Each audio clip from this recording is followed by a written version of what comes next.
Bertemu dengan saya, Nyamal Pasarwangi. Kali ini saya akan membahas tentang bagaimana itu pementasan drama.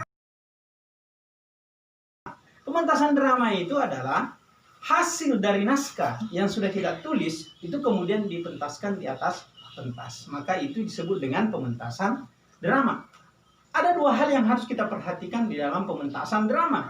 Kalau kita ingin mementaskan drama, maka kita yang pertama harus memahami naskah drama itu. Bagaimana karakter tokoh yang ada di dalamnya yang akan kita perankan. Kemudian yang kedua adalah memerankan tokoh dengan memperhatikan lafal, intonasi, mimik, gerak-gerik. Nah itu. Yang pertama adalah bagaimana kita harus memahami bahwa lafal itu adalah cara pengucapan kata. Kalau ada kata yang salah, tentu tidak bagus kedengarannya. Makanya lafal kita harus diperbaiki. Ketika saya menyebutkan bunga, ketika saya menyebutkan ikan, maka itu harus jelas lafalnya. Karena itu akan memperjelas maksud yang kita inginkan. Kemudian yang kedua adalah intonasi. Intonasi itu adalah naik turunnya lagu kalimat. Bagaimana kalimat perintah? Bagaimana kalimat berita? Bagaimana kalau kita bertanya? Mari silahkan, ya, lihat di sana.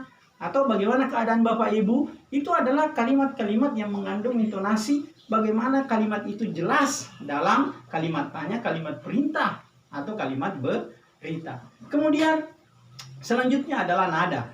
Nada itu adalah tekanan atau kuat lemahnya sebuah kata. Ada kata yang ingin kita perjelas maksudnya. Bagaimana untuk memperjelas maksudnya? Maka kita harus tekan.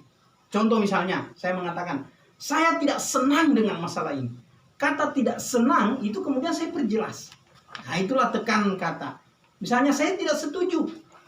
Kata tidak setuju itu saya perjelas sebagai sebuah nada atau tekanan kata. Kemudian selanjutnya adalah mimik. Nah mimik ini yang paling penting juga ini. Karena ini berhubungan dengan raut muka. Ya, bagaimana mimik kita ketika kita sedih, ketika kita gembira, ketika kita tertawa misalnya. Nah itu sangat penting. Kalau kita tidak menguasai itu, maka kita tidak bisa mementaskan drama dengan baik.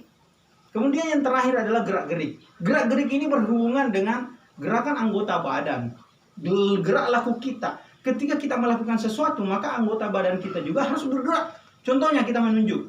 Pergi, misalnya. Maka kita menunjuk. Atau misalnya, lihat, ada awan di atas sana.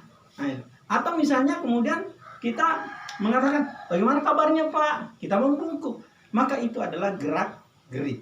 Nah, kalau kita sudah menguasai lafal, intonasi, bagaimana nada dan tekanan suara, bagaimana mimik dan raut muka kita, dan kemudian memperhatikan gerak-gerik, maka kita sudah siap mementaskan sebuah drama.